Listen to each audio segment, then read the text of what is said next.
खनिज और ऊर्जा संसाधन में हमने आपको पहले बताया है कि 4 अंक का आ रहा है और 4 अंक के क्या आएंगे भारत के मानचित्र में आपको आएंगे। तो 4 ऑप्शन मैंने आपको पहले बताया कि 4 ऑप्शन में क्या बताया था मैंने आपको कि भाई 4 ऑप्शन में 4 अथवा के अलग आएंगे और 4 अथवा के अलग आएंगे।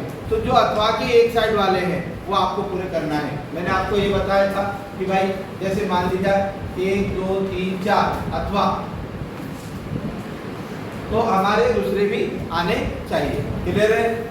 अब ये कैसे होगा, जैसे ये अथवा है, ठीक है, तो अथवा में 1 2 3 और ये 4, ये चारों अलग अलग आएंगे, ये 4 अलग आएंगे।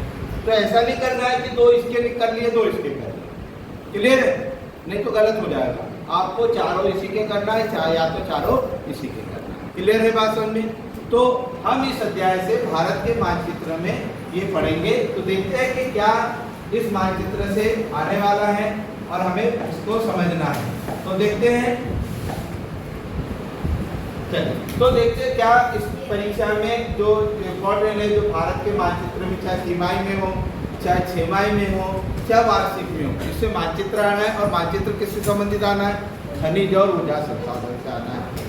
ठीक है, कि कोयला कहाँ है, पेट्रोल कहाँ है, ठीक है, तापीय ऊर्जा कहाँ है, तो बिजली कहाँ ये होती है, इससे संबंधित गैस कहाँ होती है, तो इससे संबंधित है। तो देखते हैं हम इसमें बुक में आप देख सकते हो,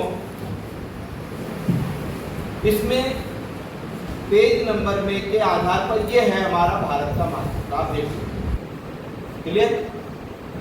ये है भारत का मानचित्र जो कि परीक्षा में आने वाला है। ठीक है, ये परीक्षा में आने वाला है। तो अपन देखते हैं इसमें कौन कौन से ऐसे बिंदु है जो हमको सीखना है। तो मैं यहाँ पर ड्रा कर रहा हूँ ये भारत के मानचित्र में, ये आपने इस प्रकार से मानचित्र को हमने देखा, ये भारत का मानचित्र है। अब हमें इस पर ड्रा करना है। जैसे सपोज एक मानचित्र है, ठीक है। अब इस मानचित्र में एक एक करके नाम भी लिखेंगे और अपने को फोकस भी करना है। जैसे सबसे पहले अपन इधर देखें तो अजमेर और बेबर, अजमेर और बेबर ये हमको याद रखना है। तो अजमेर कहाँ पर है? यहाँ पर। और बेबर कहाँ है? वो भी यहाँ पर। तो हमने यहाँ पर पहला पॉइंट लिखा क्या? अजमेर और बेबर। थोड़ा सा आगे पीछे हो सकता है, लेकिन हमको उस एरिया का लोकेट पता होना चाहिए कि अजमेर और बेबर। देखो आगे पीछे क्या है ना, तो अपने को उस एरिया का एरिया पता होना चाहिए, अजमेर कहाँ है और बेबर कहाँ है। क्लियर हो गया? 2 नाम याद हो गए सबको। मैं किसी से भी पूछूंगा अजमेर और बेबर कहाँ है तो आपको याद हो जाना चाहिए। आगे देखते हैं हम। अब मध्य प्रदेश की बात करते हैं। तो मध्य प्रदेश के 4 नाम है इसमें, कटनी, अमरकंटक और बालाघाट। जैसे मैं यहाँ पर राजस्थान में, तो यहाँ पर राजस्थान याद रख लो। अब बात कर रहे हैं मध्य प्रदेश की। मध्य प्रदेश में 3 नाम आ रहे हैं। कौन कौन से आ रहे हैं? कटनी, अमरकंटक, बालाघाट। कौन कौन से आ रहे हैं? कटनी, अमरकंटक और बालाघाट। देखो अपने को भारत के मध्य प्रदेश कहाँ पर है? तो मध्य प्रदेश भारत के बीचों बीच में दिख रहा है मध्य प्रदेश। तो यहाँ पर अपन मध्य प्रदेश कहाँ है इसमें देखते हैं। तो कैसे आएगा? हिंदी में एरो कर सकते हैं। यहीं पर कटनी है, यहीं पर अमरकंटक है और यहीं पर बालाघाट। इतने में ही याद रखो, ये मध्य प्रदेश का होगा। भाई कोई बच्चा इधर उधर कर सकता है, लेकिन आपको आसानी से पता चल जाएगा। लेकिन आपने जैसे कटनी है इतने में और आपने कटनी इधर लगाया तो क्या हो जाएगा? गलत हो जाएगा। इसलिए अपने को हाँ यहाँ के जगह यहाँ हो सकता है, थोड़ा बहुत इधर उधर हो सकता है, लेकिन आपको उतना लोकेट एरिया पता होना चाहिए। अब हम बात कर रहे हैं छत्तीसगढ़ में। तो छत्तीसगढ़ के नाम याद कर लेते हैं। छत्तीसगढ़ में क्या देखिए, दुर्ग, बिलासपुर, ये 2 नाम आ रहे हैं। दुर्ग, बिलासपुर और एक ये है बेराडीला। 3 नाम आ रहे हैं। तो दुर्ग, बिलासपुर और बेराडीला, ये नाम याद होना चाहिए। ठीक है, तो दुर्ग कहाँ पर है? छत्तीसगढ़ जस्ट लगा हुआ है, तो दुर्ग यहाँ पर लिख सकते हैं अपन, है ना। बिलासपुर यहाँ लिख सकते हैं अपन और बेराडीला यहाँ। तीनों एरिया आपको को पता होना चाहिए। क्लियर है?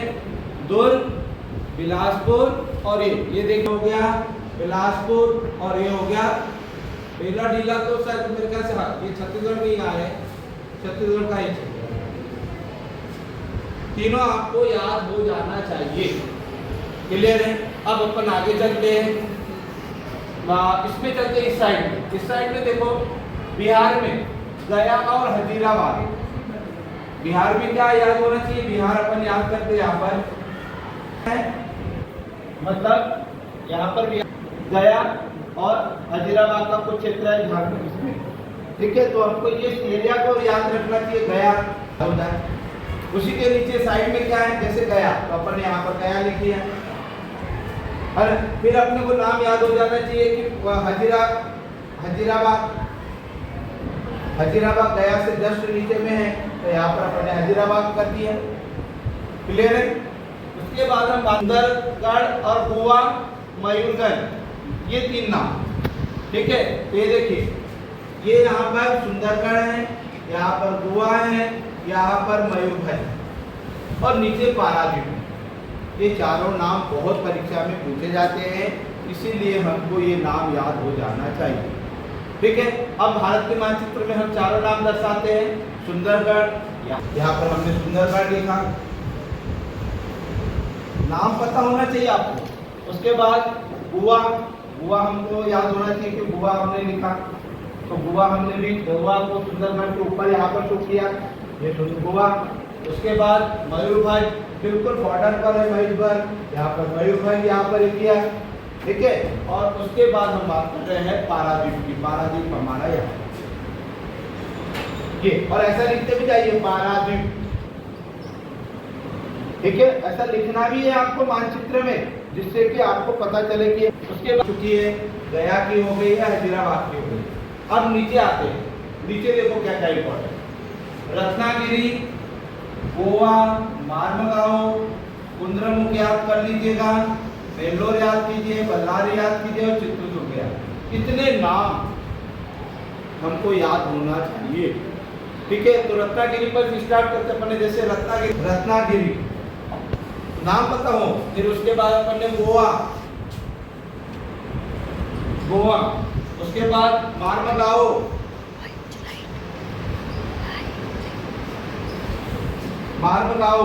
फिर याद किया हमने कौन सा? कुंद्रमुख। ठीक, उसके बाद फिर हमने याद किया नेल्लोर और बल्लारी और नेल्लोर। क्लियर? ये तीन है कि ये कहाँ पर है। तो रत्नागिरी को अपन शो कर रहे हैं, देखिए आप भारत के मानचित्र में आप देख रहे हो रत्नागिरी, ये सब एक लाइन से, तीनों एक लाइन से है ना। तो कौन कौन से हैं? ये देखिए रत्नागिरी। उसी के नीचे क्या है हमारा? रत्नागिरी के बाद गोवा, यहाँ पर मैंने गोवा लिख दिया, गोवा यहीं पर है। इसी के नीचे क्या है हमारा?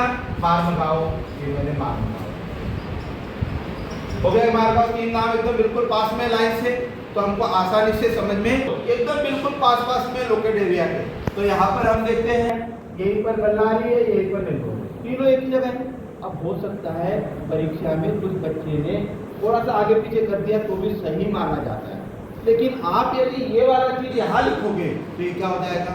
गलत हो जाएगा। तो आज हमने कक्षा जो डालूंगा, तो ऐसे आज हमने एक मानचित्र पर बात की है। ये पूरे मानचित्र में मैंने आपको ये बताया है कि ये नाम याद कर लीजिए पहले।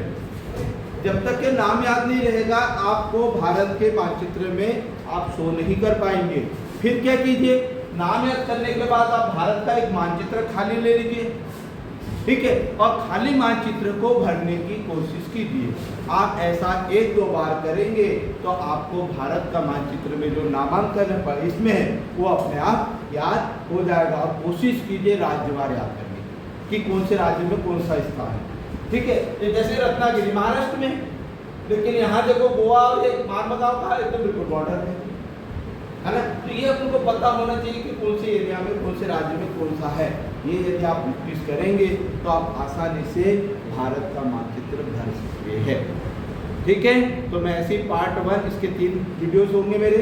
एक पार्ट 1 मानचित्र नंबर 1, मानचित्र नंबर 2 और मानचित्र नंबर 3, तीनों मानचित्र को आपको देखना है और ऐसा ही अभ्यास करना है जिससे आसानी से आप सीख जाओगे। ठीक है, चलो थैंक यू।